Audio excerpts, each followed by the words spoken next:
Бәріне сәлем. Бүгін сіздерге құрамына артық қоспа қосылмайтын өте пайдалы үй жағдайында томат дайындап көрсететін болам. Дүкеннен сатып алғанша осылай үйден жасап көрсеңіздер болады. Көптен бері оқырмандарым сұрап жүргеннен кейін бүгін рецептін шығарамын деп шештім. Ең алдымен қызанақты осылай жуып тазалап аласыздар.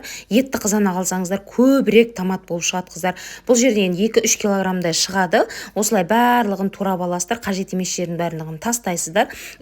Туралған помидордың барлығын осындай сырлы ыдысқа саласыздар да осылай газге қойып араластырып тұрасыздар. Содан кейін жарты сағатқа бетін жауып қойып қойғаннан кейін осылай суы шығады сыртқа.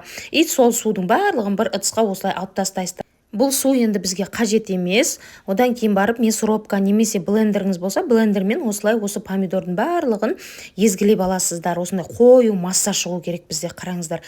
Барлығын мен енді блендер болғаннан кейін жеңіл түрі осы блендермен осылай езгілеп алдым. Қараңыздар, осындай қою масса шығады.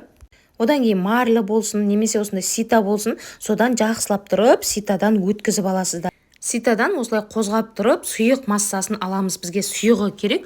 Мынау бетіндегі қоюын қыздар дәндерін барлығын басқа бөлек ыдысқа алып тастаймыз. Ол бізге енді қажет емес. Мына жерде балам маған көмекке келді, екеулеп отырып, осындай сұйық массаны шығардық. Осындай қою сұйықтық пайда болады. Бір қайнаған соң астын жай басып қоясыздар қыздар. Газге қойғаннан кейін бір қайнатасыз, одан кейін барып 2-3 сағатқа қайнатып аласыздар, пока қоюланғанша.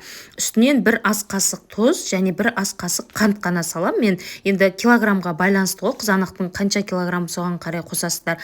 Дәмдеуіш ешқандай артық нәрсе қоспайсыздар. Қараңыздар, осындай қою масса дайын болады бізде қыздар. Көрдіңіздер ғой, үй жағдайындағы томат осылай дайындалады. Сосын банканы жаңағыдай булап аласыздар да, сөйтіп қысқа сақтай бересіздер. 100% қыздар, табиғи томатты дайындап осылай көрсеңіздер болады. Видео ұнаған болса, сақтап алып достарыңызбен бөлісіңіздер. Және де менің парақшама қыздар тіркелуді ұмытпаңыздар.